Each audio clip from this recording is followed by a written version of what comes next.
बात मध्य प्रदेश की करते हैं, जहां बीजेपी 10 जून से अभियान छेड़कर मोदी सरकार के दूसरे कार्यकाल में 1 साल के अंदर किए गए कामों का बखान करेगी। लेकिन सवाल वही है कि क्या कोरोना काल में ये सही समय है जनसंपर्क करने का? क्या इस अभियान का मध्य प्रदेश की 24 सीटों पर होने वाले उपचुनाव में बीजेपी को फायदा होगा? वहीं कांग्रेस के बीजेपी के अभियान पर उठाए जा रहे सवाल कितने जायज हैं? जनसंपर्क जंग अब मध्य प्रदेश की चर्चा करते हैं।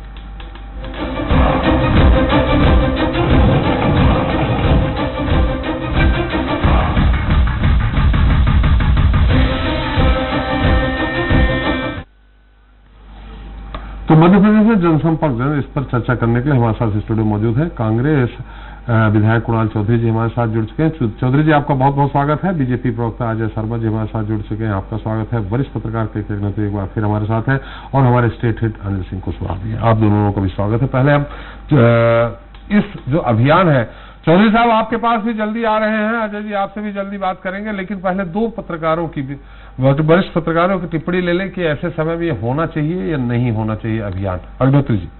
नहीं, देखिए, कोरोना काल में बहुत सी चीजें बदल गई त्रिपाठी जी, और अब जो पॉलिटिकल पार्टीज के जो जनसंपर्क अभियान या जनता के पास जाने के अभियान है, उनका भी तौर तरीका बदल गया है जी। अभी हाल ही में गृह मंत्री शाह साहब ने जो है बिहार के लिए एक वर्चुअल रैली की, काफी बड़ी संख्या में। अब जो समय आ रहा है, चाहे वो चुनाव के लिए हो या केवल फकत अपनी उपलब्धियां गिनाने के लिए लोगों के पास जनसंपर्क करने की बात हो जी, अब वर्चुअल रैलीज का, वर्चुअल जनसंपर्क का समय आ गया है जी, क्योंकि टेक्नोलॉजी बहुत आगे है और इस समय टेक्नोलॉजी का उपयोग करके ही राजनीतिक पार्टियां, पहले जिस तरह की राजनीति होती थी, घर घर जाकर के जनसंपर्क किया जाता था, लोगों से बातचीत की जाती थी घर पहुंच करके जी, लेकिन अब समय, चूंकि कोरोना में बहुत सारे रिस्ट्रिक्शंस हैं, सामाजिक दूरी बना के रखना है, फिजिकल दूरी बना के रखना है,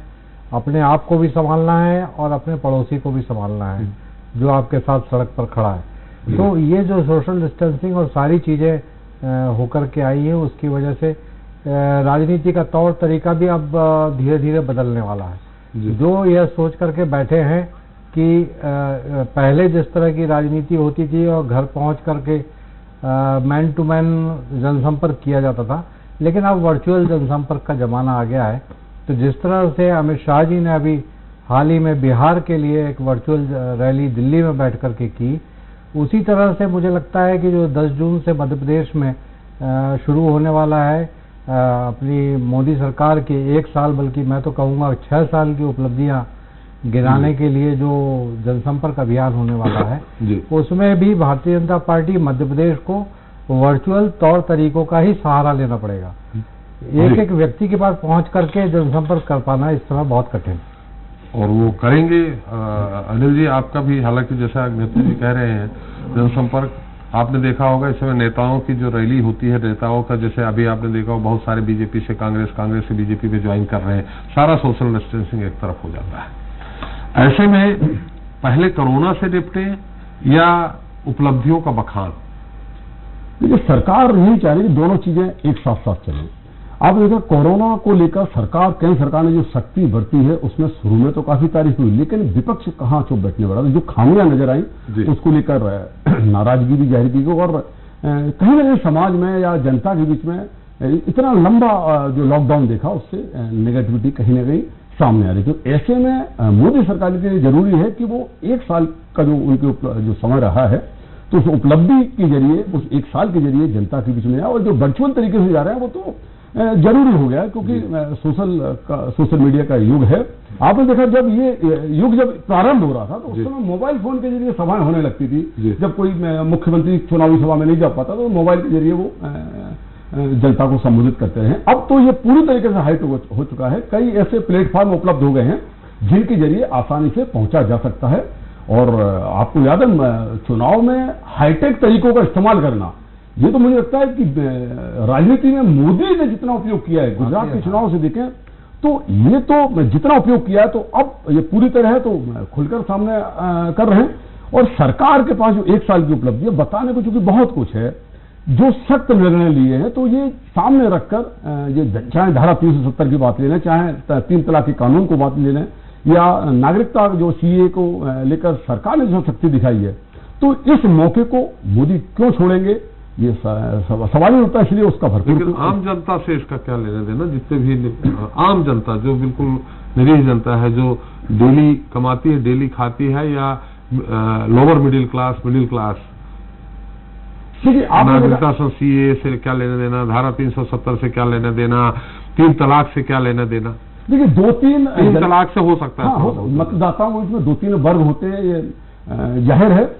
अब सरकार ने लॉकडाउन के दौरान भी आपने ध्यान दिया होगा, लोकल के लिए वोकल ये अभियान चलाया था। और ये अभियान देखिए, क्योंकि कोरोना के दौरान भारतीय अर्थव्यवस्था कितनी डाउन हुई, कितना संकट है, तो ऐसे में लोकल के लिए वोकल ये अभियान अगर सफल होता तो आप देखिए ना, फुटकर विक्रेता हो गए, या गरीब लोग हो गए, या मजदूर हो गए, तो इनको जो भारतीय कंपनियां जो है, तो सरकार इस बहाने 1 साल की उपलब्धियों के बहाने ये भी बताना चाहती है कि वो किस तरीके से भारतीय अर्थव्यवस्था को स्थानीय स्तर पर खड़ा करना चाहते हैं। ये एक मंच है उस राजनीति में मौकों अवसरों को अगर कोई छोड़ दे, तो ये कोई नेता छोड़ता नहीं है, तो उस अवसर को ही भुना रही है। चले कुणाल जी, अजय जी, आपको तो सरकार है, आप अभियान चलाने जा रहे हैं, उपलब्धियां गिनाएंगे तो आपके पास बाद में आते हैं। कुणाल जी, आप बीच बीच में गायब हो जाते हैं, फिर आ जाते हैं, वैसे जैसे कभी सरकार बना लेते हैं, फिर गिर जाती है, फिर सरकार लगता है ऐसा बनाएंगे, फिर आ गए सामने, आप मुस्कुरा रहे हैं, बहुत अच्छी बात है। थोड़ा अंधेरे में है अभी फिलहाल, अभी 2 महीने 3 महीने पहले तक उजाले में थे, अंधेरा आ गया है कुछ। उपलब्धियां गिनाने जा रहे हैं अजय शर्मा जी, मतलब बीजेपी मोदी सरकार की, धारा 370, नागरिकता संशोधन कानून, सीए, बैंकों का मर्जर, 3 तलाक, ऐसी जो भी उपलब्धियां हैं, कोरोना में जो बेहतरीन काम किया है सरकार ने, कि जिससे 2.5 लाख तो पहुंच गए हैं, लेकिन कहना ये 2.5 लाख नहीं है, अगर वो समय पर लॉकडाउन नहीं करते तो 2.5 की जगह ये 2.5 करोड़ हो जाता। क्या कहेंगे कुणाल जी आप? देखिए, पहली बार तो देश पूरा इंतजार कर रहा था कि हमारी ये सरकार जो 1 साल हुआ है, लगभग 6 साल इसे हुए, तो देश के प्रधानमंत्री आके इस देश के पत्रकारों से चर्चा करके इस पे विस्तृत रूप से बात रखेंगे। पर लगभग सिर्फ ये लोग इधर उधर की बात करने के लिए, कि हिंदुस्तान के इस 1 साल के लिए हर वर्ग जिस तरह से परेशान है, जिस तरह से आर्थिक, ना तो कोई आर्थिक नीति है, गरीब मजदूर को लोगों ने तड़पते मरते हुए देखा। और अगर इस पे भी पीठ थपथपा रहे हैं कि जहां पे 2 लाख कोरोना के आप विश्व में किस स्थान पर पहुंच चुके हो, किस जगह थे, किन परिस्थितियों में थे, और लगातार जिस प्रकार से आर्थिक कमर तोड़ी, उसके बाद भी इसे कहते हैं ना आत्ममुग्धता, लगातार देश गर्त में जा रहा है। किन मुद्दों पे 6 साल पहले सरकार में आए थे, उनसे क्या हुआ और देश किस रिवर्स डायरेक्शन में जा रहा है, चाहे महंगाई की बात हो, चाहे पेट्रोल डीजल के भाव कम करने की बात हो, चाहे 2 करोड़ रोजगार की बात हो, चाहे नौजवानों से, इन मुद्दों के ऊपर जिससे डायरेक्ट जनता सरोकार रखती है। मुझे नहीं लगता कि भारतीय जनता पार्टी के एक भी नेता ने जनता के सरोकार से मध्य प्रदेश में, क्या मैं मध्य प्रदेश का एक आम नागरिक हूं, एक विधायक, मुझे लगता है कि मध्य प्रदेश को क्या मिला? क्या 2 करोड़ में से हमें जो रोजगार मिलना चाहिए थे वो मिल गए? क्या मध्य प्रदेश को 15 लाख में से जो हिस्सा मिलना था वो मिल गया? क्या मध्य प्रदेश के हर वर्ग को जो रोजगार की बात हो, काले धन की बात हो, पेट्रोल डीजल के दाम कम होने से वो मिल गए? क्या किसान की आय दुगनी हो गई? जिन बेसिक मुद्दों के ऊपर हिंदुस्तान चलता है, जो गरीब मजदूर और किसान के, और यही मध्य प्रदेश के अंदर हम देख रहे हैं, देश के अंदर देख रहे हैं कि लगातार जो मजदूर वर्ग है उनके साथ जिस प्रकार से धोखा करा गया। आज आपने 500 हुए थे तब आपने लॉकडाउन कर दिया, 2 लाख हुए तब आप खोलने की बात करें, और जिस प्रकार का त्राहिमाम मध्य प्रदेश के अंदर और देश के अंदर बचाने का काम किया है, हिंदुस्तान का गरीब मजदूर किसान हर वर्ग उस अव्यवस्था में है। कहीं ना क्या चौधरी जी आपका मत है कि अभी भी लॉकडाउन होना चाहिए? देखिए, लॉकडाउन में पहले ही हम कह रहे थे कि जिस प्रकार से लॉकडाउन किया गया, बिगर लोगों से सहमति लिए, बिगर मुख्यमंत्रियों से चर्चा करें, और जिस अव्यवस्थाओं के आलम में कहीं ना कहीं देश के नागरिकों को झोंका गया, ये बड़ा एक विषय है कि किस प्रकार से, क्या आत्ममुग्धता से सिंगल मैन की तरह इस देश के लोकतंत्र में, कल से तो ये भी करना पड़ेगा कि देश के लोकतंत्र के अंदर इस बात को भी कि देश का प्रधानमंत्री सिंगल हैंडेड रात को 8 बजे आता है और कह देता बंद हो जाएगा, नोट बंद हो जाएंगे। नोटबंदी का मामला नहीं था, इस हिंदुस्तान के आम गरीब मजदूर वर्ग का, और जिस प्रकार से आर्थिक अर्थव्यवस्था खत्म हुई है, गरीब आदमी कोरोना से कम, भूख से ज्यादा इस हिंदुस्तान में मरते देखा है, और आपदा में अवसर के रूप में जिस प्रकार से लिया, चाहे इन कि उत्तराखंड में पीपीई किट के घोटाले के कारण एक प्रदेश अध्यक्ष को इस्तीफा देना पड़ा हो, या मध्य प्रदेश में अलग अलग जगह एसडीआरएफ फंड के माध्यम से अलग अलग आपदा में अवसर लिए, आज देश में ये यहाँ पे कोरोना पे चिंता हो कि कैसे आर्थिक गतिविधि बढ़े, इसके ऊपर चर्चा के बजाय इधर उधर की बात करने के लिए जनता इन्हें नकार चुकी है। 72,000 बसें लगा देते तो बेहतर था, कल 72,000 एलईडी लगाते हैं। क्या उस फंड का, किस फंड का उपयोग करा, क्यों करा और किस प्रकार से देश के आम नागरिक को मिला क्या, इस बात के ऊपर जरूरी बात। जी जी बिल्कुल चौधरी साहब, निश्चित तौर पे। अब अजय जी आप उत्तर दे दीजिए, लेकिन चौधरी जी एक बड़ा छोटा सवाल है कि क्या आपके मत में जो ये बखान जिनकी पुस्तक छपी है जो जनता के बीच में बताएंगे, उसमें एक बिंदु इन्होंने ये भी रखा है अनुच्छेद धारा 370 उसको हटाने की बात कही, क्या आप उसके पक्ष में है कि धारा 370 रहना चाहिए? देखिए, देश का गरीब मजदूर की जब चिंता होना चाहिए तब ये धारा 370 पर इस प्रदेश और देश के किसानों पर चर्चा होना चाहिए। इधर उधर कैसे मुद्दों से ध्यान हटाए, कैसे देश के नागरिकों को कट्टरता और नफरत के माध्यम से कैसे करे। आज देश के सामने जितनी बड़ी चुनौती है, अगर सरकार में होते हुए सरकार को इन चुनौतियों की चिंता नहीं, गरीबों की, मजदूरों की, भूख से मरते हुए लोगों की चिंता नहीं, भारतीय जनता पार्टी किस जगह लेके आना चाहती है। आज चर्चा करते कि देश के उस मजदूर को जहां पे हलफनामा इन्होंने कोर्ट के अंदर दिया कि ट्रेन एक भी रुपये, पहले कह रहे थे 85% रेलवे भर रहा है और 15% स्टेट भर रहा है, और कोर्ट के अंदर हलफनामा देते हैं कि 100% मजदूरों से लिया गया, गरीबों से लिया गया, कोई भी रेलवे। कुणाल जी, मोदी जी ने चुनौती दी थी एक रैली में कि कांग्रेस ये कहे कि अगर वो सत्ता में आती है तो धारा 370 वापस लागू करेगी। अरे इस देश के गरीब मजदूर की चिंता करे तो ज्यादा बेहतर होगा। इस देश के मरते हुए इंसान की चिंता करे तो इनकी चुनौती है देश के मजदूर के लिए होना चाहिए कि इस देश के जो गरीब मजदूर के खातों में कैसे पैसे पहुंचाए, कैसे उसका जो नरकी जीवन इन्होंने बना दिया उसको कैसे सुधारे। मुझे लगता है चुनौती लेना थी और देना थी तो इससे लेते, इधर उधर की बातों से इस देश का भी मानस, इस देश का गरीब मजदूर, किसान, जो मध्यम वर्ग है, कर्जदार में और कर्जे की बात कर रहे हैं, ना कि उसे राहत की बात कर रहे हैं। स्पष्ट रूप से चुनौती देना है तो इस पे दे और आए इसके ऊपर चर्चा करें। जी जी चौधरी साहब, उम्मीद करते हैं अजय जी ने बहुत इत्मीनान से आपको सुना है। हालांकि आप उस तरह के हैं, बड़े जोश वाले नेता हैं, युवा हैं, आपका मैंने जो सीधा भाषण भी सुना है, लेकिन अजय जी से उत्तर ले लेते हैं तो इस दौरान संभवतः हम उम्मीद करते हैं कि आप उनको भी सुनने का प्रयास करेंगे। जी अजय जी। त्रिपाठी जी, कुणाल जी ने जो कहा उसमें तो यही अभिप्राय है कि खिसियानी बिल्ली खम्मा नोचे, आरोप बहुत सारे लगा दिए, परंतु सरकार में 15 महीने में जिस प्रकार से इनकी नूरा कुश्ती के चलते ये गए हैं, तो इनको, और जो विषय पे आपने इनसे बात पूछी धारा 370 पे, अरे ये तो क्या इनके नेता राहुल गांधी जी भी डायरेक्टली नहीं बोल पाएंगे। ये 6 वर्ष, अब मुद्दा 6 वर्ष के कार्यकाल की, मोदी सरकार की जो 20 कार्यकाल है उस पर बात करने की, मैं ये बोलता हूँ कि 6 वर्षों का मोदी जी का जब देश का इतिहास लिखा जाएगा, मैं फिर कहता हूं कि वो मोदी जी का ये काम और ये कार्यकाल बड़े स्वर्ण अक्षरों से लिखा जाएगा। हम ये मानते हैं कि धारा 370 की जब हम बात करते थे तो ऐसी बातें आती थी कि इनकी एक पार्टी के नेता कहा करते थे कि वो साहब ये हटा देंगे, गुलाम नबी आजाद साहब बोलते थे, वो महबूबा सईद मुफ्ती बोलती थी कि लाशें उठाने वाले नहीं मिलेंगे, कोई बोलता था तिरंगा झंडा भी उठा मिलेगा यहाँ पे। मुफ्ती जी के साथ तो आपने सरकार चलाई। देखिए, उसके बाद भी हमने उस धारा 370 और 35 को धाराशाही कर दिया और एक चूक की आवाज नहीं आने दी। दूसरी ओर है जब 3 तलाक का मुद्दा, कि कहीं से चूक की आवाज, जब 3 तलाक का मुद्दा नहीं, इच्छा शक्ति का अभाव, और वो धारा जो कि 60 साल अधिकांश इनकी सरकार रही, जो एक मतलब अस्थायी धारा थी, उसको ये ढोते रहे। 3 तलाक का मुद्दा, धारा 370 मान लिया, बरसों बरस से 3 तलाक का मुद्दा चले आ रहा था, कभी शाहबानों का, कभी उपलब्धियां गिनाने के। देखिए जी, जब हम गरीब की बात करते हैं, जब हम मजदूर की बात करते हैं, जब हम किसान की बात करते हैं, तो वो सैनिक भी इसी देश के ही नागरिक है। जो सैनिक हमारी सीमाओं पर आतंकवाद के शिकार हुआ करते थे, वो सैनिक कहीं हम दूसरे देश से नहीं ले आते, वो भी हमारे इस मिट्टी से जन्मे हुआ सैनिक है, अभी भी जो शहादत होते। और आप देख रहे किस प्रकार से सफाया हो रहा है आतंकवादियों का। आतंकवादी दिलों में छुपे जा रहे हैं। अब विषय आया आपका 3 तलाक का मुद्दा, राम मंदिर की बात। जब हम राम मंदिर की बात करते थे, राम मंदिर की बात देखिए, जब ये कहा करते थे कि साहब मंदिर वहीं बनाएंगे, सौगंध राम की खाते हैं, ये आप कहा तारीख करते नहीं थे, कुणाल जी बताएंगे। नहीं करते थे।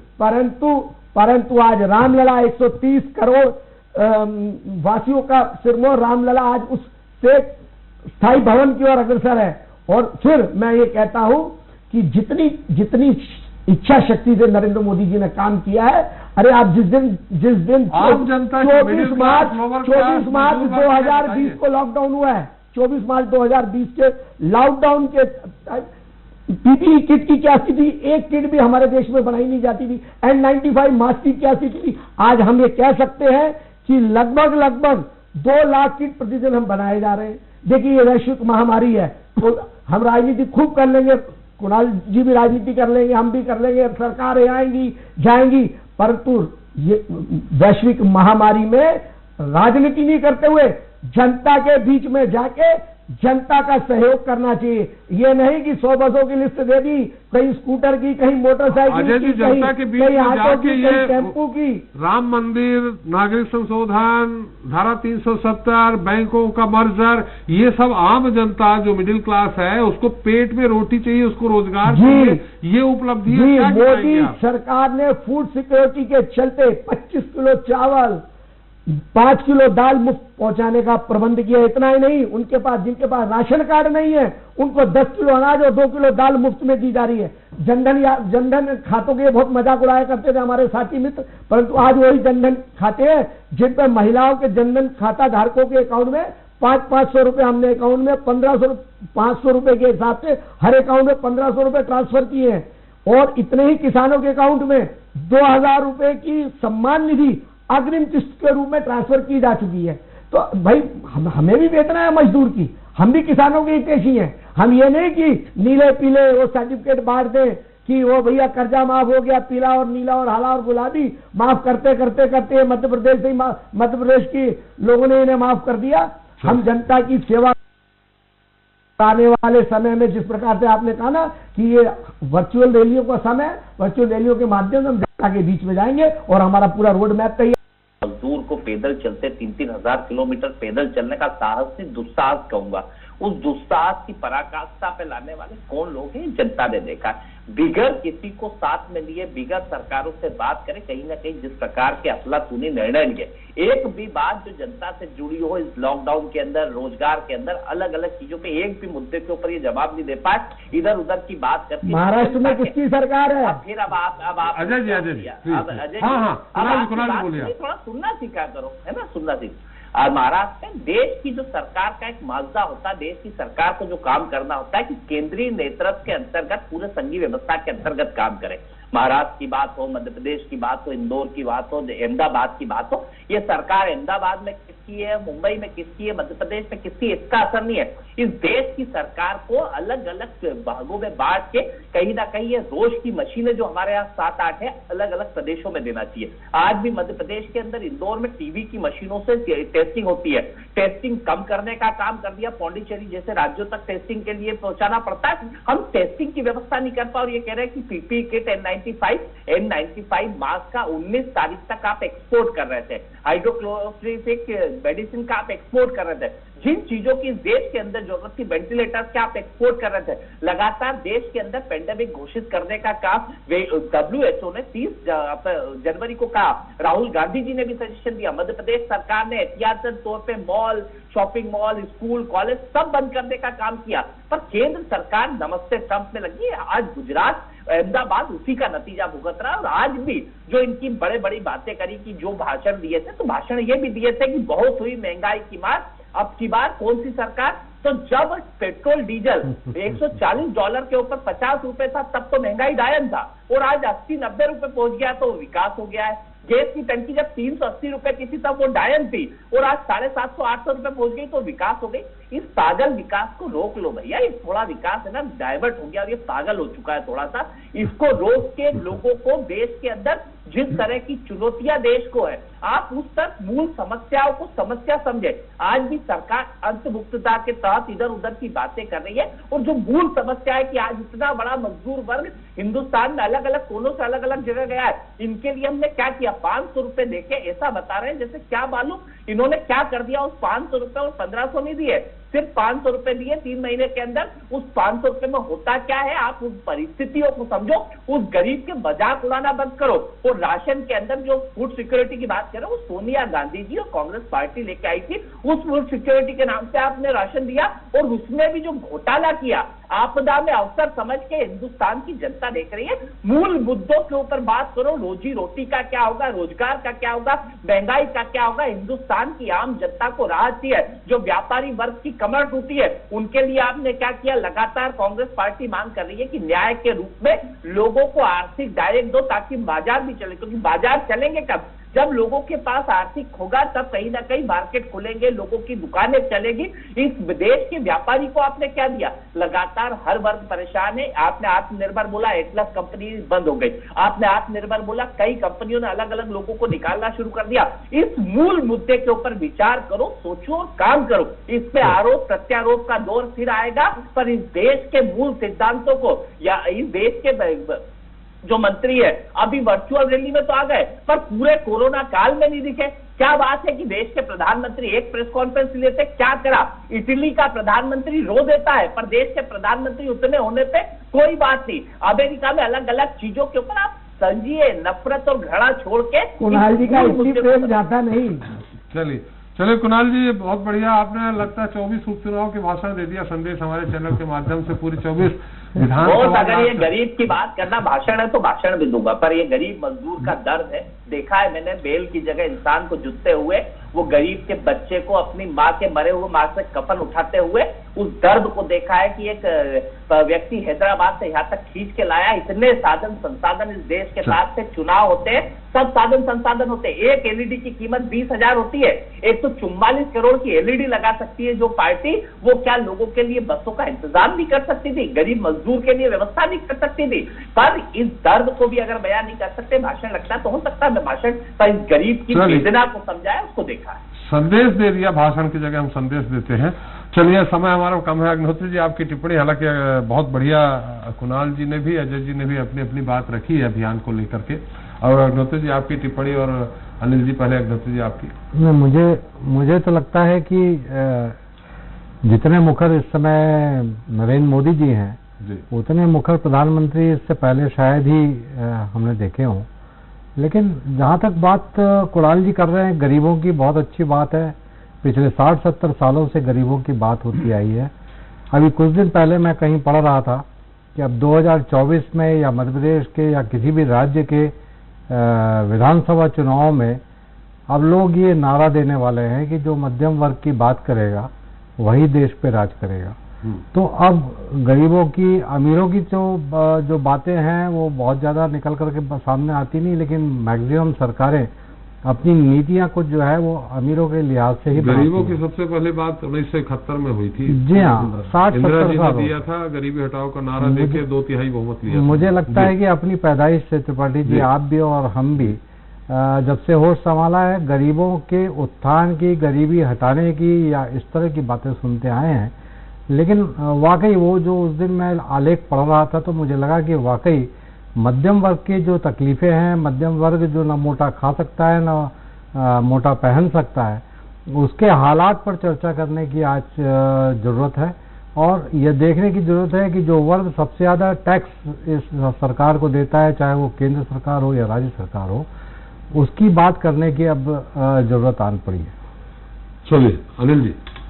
मेरा ये मानना है कुणाल चौधरी बहुत गरीब की बात होती है, लेकिन गरीब गरीब होता जा रहा है, अमीर अमीर होता जा रहा है। कुणाल चौधरी बहुत अच्छे वक्ता हैं, और कांग्रेस में अगर इस तरह के नेता बढ़ते हैं तो कह सकते हैं जनता को समझा सकते हैं। कुणाल चौधरी जो जनता की नब्ज पकड़ के बात की, लेकिन दिक्कत क्या है, कांग्रेस में इस तरह के नेताओं का बड़ा अभाव है जी। यही कारण है कि आज कुणाल जी अपने जैसे और कई सारथी खड़ा करिए कांग्रेस की, तो फिर वापसी होगी। जी जी, क्योंकि जनता को समझाना ये बड़ी चीज है। कांग्रेस में दिक्कत है, वो जनता को समझा नहीं पा रहे, और इसका पूरा फायदा बीजेपी को मिला। आपने देखा 15 लाख रुपए अकाउंट्स में आने वाला मुद्दा कांग्रेस, राहुल गांधी, तमाम लोग उठाते रहे, लेकिन ये मुद्दा 27 सीटें बीजेपी ने ज्यादा जीत कर 303 का आंकड़ा खेलकर उसको खत्म कर दिया। लेकिन अब ये मुद्दा उठाने की होती है, क्योंकि मुद्दा, इस मुद्दे पर जनमत हो चुका है जी। तो कांग्रेस को नए मुद्दे ढूंढने पड़ेंगे, नए मुद्दों पर बात करनी पड़ेगी, सटीक बात करनी पड़ेगी। और मोदी जी की रफ्तार तो आपने देख ली, क्योंकि आमतौर पर सरकारें जो निर्णय लेती हैं, जी। पिछली सरकारें देखिए 2.5 साल यानी आधा कार्यकाल जब पूरा हो जाता तब सख्त निर्णय शुरू करती हैं ताकि उनकी एंटी इनकम्बेंसी को खत्म किया जा सके। जी। लेकिन मोदी एक नई रफ्तार में है, 1 साल मतलब पहले साल में उन्होंने इतने बड़े डिसीजन लिए हैं, ऐसा नहीं है देश के नब्ज को पकड़ते हुए। अब गरीबों की बात करें, गरीबों को लेकर भी डिसीजन लिया है। 10 करोड़ माफ करना 15 करोड़ जो ग्रामीणों के नल कनेक्शन पाइप के जरिए पानी पहुंचाना, ये जल मिशन शुरू किया जा रहा है। इसमें अगर खामियां कांग्रेस पकड़े तो मुझे लगता है ज्यादा महत्वपूर्ण है। किसानों की बात करें, फुटकर विक्रेताओं की बात करें या छोटे मजदूरों की बात करें, इनके खाते में भी 60 साल में पेंशन पर 3-3 हजार रुपए देने की स्कीम भी मोदी सरकार ने लॉन्च की और काम भी मेरे ख्याल शुरू हो गया है।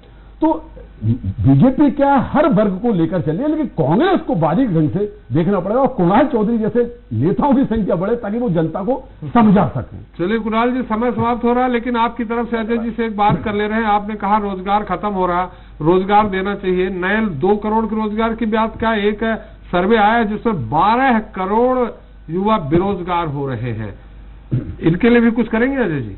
देखिए, मैं बता रहा हूँ, इस समय देश में 700 से अधिक एमएसएमई के क्लस्टर हैं जो उद्योगों के विकास संबंधी इतिहास रच रहा है। मोदी जी ने इन सब चीजों की प्लानिंग करके लगे हुए हैं। हमें युवा जो बेरोजगार हो रहे हैं 12 करोड़ एक सर्वे के अनुसार, जी 7 करोड़ माफ करिएगा। देखिए, उनके लिए भी जो हमने लोकल से वोकल है ना, जो आत्मनिर्भर भारत के लिए हमने ये कहा कि हम अपना खुद का ब्रांड बनाएंगे, तो ऐसे नौजवानों को अपने खुद के कारोबार से जोड़ के और उनको जो कभी कभी एक गांव का मजदूर बेरोजगार पढ़ा लिखा शिक्षित व्यक्ति बंबई की और दिल्ली की ओर टिकटिका के देखता था, वो मध्य प्रदेश में ही और अपने जहां का वो नौजवान है वहीं उसको कारोबार की व्यवस्था करके उसको सुदृढ़ करने का प्रयास करेंगे। चलिए कुणाल जी, बहुत बहुत धन्यवाद आपका जुड़ने के लिए। अभी जल्दी से तैयार करिए, 24 उपचुनाव लड़ने वापसी हो रही है आपकी क्या कुणाल जी? 100% वापसी हो रही है। कितने जीत रहे हैं 24 में? 24 की 24 सीटें कांग्रेस पार्टी जीतेगी। एकाध तो दे दीजिए अजय जी को। खरीदे हुए जनादेश की बिगर फेयर की सरकार है, इस 24 चुनाव के बाद साफ हो जाएगी। जनता जवाब देगी, चाहे किसान हो जिसकी खरीदी में समस्या। आपने ही बहुत प्रमुखता से उस मुद्दे को उठाया। मैंने आज इनके राष्ट्रीय नेता ने कहा है ना, बिजली का दिल बहलाने के लिए ख्याल अच्छा है गालिब, तो समस्या को समझो। दिल बहलाने के लिए ख्याल अच्छा है गालिब। तो आप ऐसी हैंगओवर में रहे, आप ऐसी चलिए बहस होने लगी, बहस होने लगी। एक मैंने एक जो स्वस्थ बहस होती है, जनादेश को बेचने वालों के साथ कभी नहीं जाएगी। चलिए होगी, जनता जवाब। चलिए बहुत बहुत धन्यवाद कुणाल जी आपका, अजय जी आपका, कुशवाहा जी और अग्निहोत्री जी आपका हमारे साथ जुड़ने के लिए। तो मोदी सरकार के दूसरे कार्यकाल का 1 साल ऐसे समय में पूरा हुआ है जब देश में कोरोना वायरस ने कहर बरपा रखा है। हालांकि कोरोना से निपटने के लिए केंद्र के साथ प्रदेशों की सरकारें अपने अपने स्तर पर प्रयास कर रही हैं, लेकिन ये और बात है कि कामयाबी बहुत ज्यादा नहीं मिल सकी। फिलहाल मुश्किल दौर है, ऐसे में बहुत ज्यादा जरूरी ये है कि उपलब्धियों और नाकामियों को गिनाने के बजाय सब इस बारे में मिलकर सोचें कि कोरोना पर काबू पाने के लिए उठाने चाहिए, क्योंकि जब देश सुरक्षित रहेगा तभी राजनीति होगी। ऐसे में जरूरी है कि पहले देश को कोरोना मुक्त करने की दिशा में कदम बढ़ाए जाए। इसी के साथ जनता मांगे जवाब देता है। हम फिर हाजिर होंगे नए मुद्दे नए सवालों के साथ। नमस्कार।